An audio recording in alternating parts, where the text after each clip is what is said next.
If you have used pet names for each other for over the years, maybe it's time to change it, because maybe the endearments don't mean anything anymore, because they have now become sacrosanct. Maybe it's time to change. People used to call him babe. Maybe it's now time to call him sweetheart, whatever it is you call, or a nickname, you know.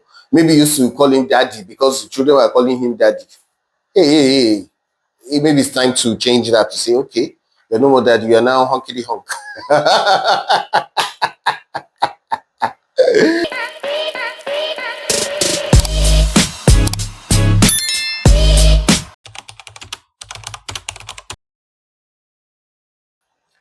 You asked the question earlier.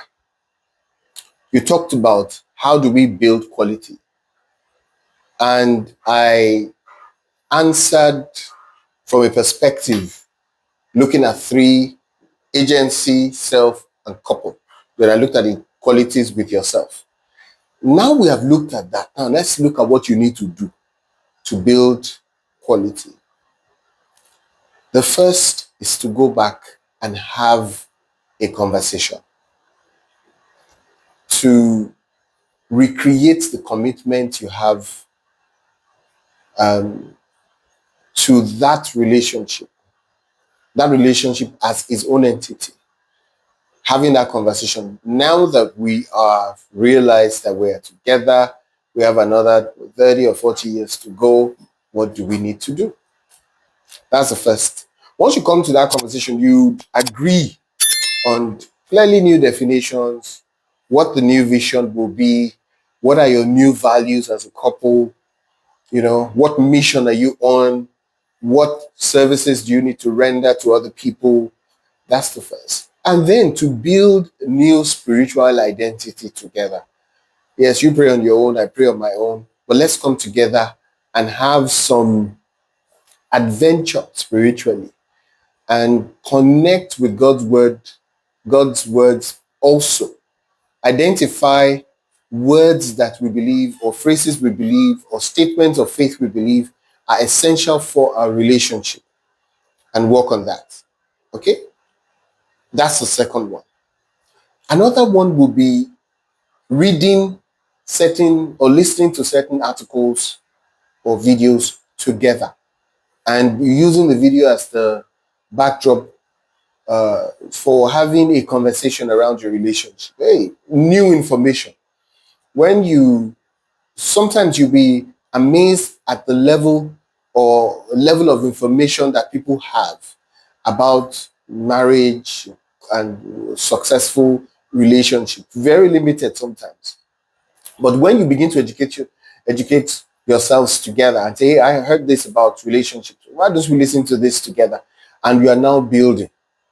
Okay? Building, getting information, building, working together, and being open-minded as you receive the information. Sometimes we're closed off already to say, you already have stereotype belief about your spouse and just believe, no, this is not going to happen. But I think it's more important to have an open mind. It may be that over the last 20 years, the function and role they've played has left them exhausted.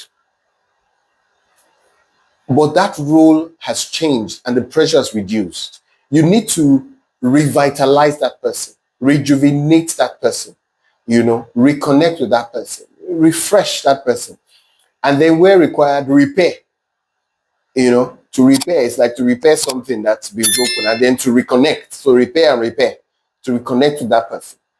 And deal with those things that created the kind of pressure that has left you in that state. And then also forgiveness, to come to the point of recognizing areas where you erred and it's time to forgive, to say, I want to say something. I erred here and I want you to forgive me. And you two, do whatever is needful to actually forgive and work together until that issue is cleared. Another big thing is curiosity. They always say that the forbidden inspires desire. Curiosity. You need to create curiosity around your relationship and be more creative. We can't just, we need to change our routine. We're fixed in a pattern. We need to break that pattern and begin a new pattern. Remember in the video where we talked about the transitions of life, you have changed. Your emotions have changed. So it's time to also work together in the transition. Talk about both transitions together and be curious. What does it mean to be, what does it mean to be a wife in your 50s or 55? What does it mean to be a wife at 60? What are the new dimensions there? We need to talk about that. What does it mean to be lovers at 55 or 45? What does it mean really? Is it the same that we were? Are we now, we're no more parenting actively. So can we be lovers actively again? Like the changing roles we talked about. And of course, learning relationship skills together, talking and learning those love languages, statements, phrases, saying things like that you agree together to say, I love you, have a beautiful day, I missed you, I truly appreciate you, I want you, I want to connect with you. Those things, you need to bring them back into your language. If you have used pet names for each other for over the years, maybe it's time to change it, because maybe the endearments don't mean anything anymore, because they have now become sacrosanct. Maybe it's time to change. People used to call him babe. Maybe it's now time to call him sweetheart, whatever it is you call, or a nickname. Maybe you used to call him daddy because the children were calling him daddy. Hey, maybe it's time to change that to say, okay, you're no more daddy, you are now hunkity hunk. Maybe you used to call her, my mommy or something, just renew that. But it's a day by day, inch by inch intention and purpose to making the relationship better. Scheduling time for the relationship. Just like you said, you want to spend time at work or spend time in your garden or spend time to go and fix your car. Also spend time on the relationship. Let's have a relationship time every 10 minutes every day, where we just say, we check in. Just like you want to take a flight, you have to check in into the relationship and talk about the pressure, talk about the temperature, talk about the feeling, talk about everything about it. Just check in and out about that relationship and make sure that you're on the same page. How do you feel? What are your strong desires? Do you, do you want to talk to me? Can we talk tomorrow? Can we just ask questions? 10, 15 minutes and go. It's okay, we'll talk about this tomorrow again. It is not for children. It's not children's talk time.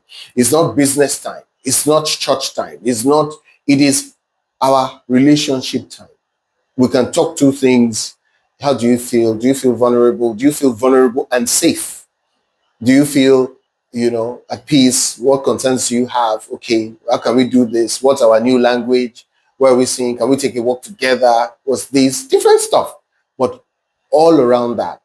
The ideas, and there's a video we talked about the context of the relationship. That's an area you have to go. If you want to watch that video, to redefine the context of the relationship again, knowing that we have transited. If you do these things, I believe that you begin to see a different perspective to the relationship and things will happen.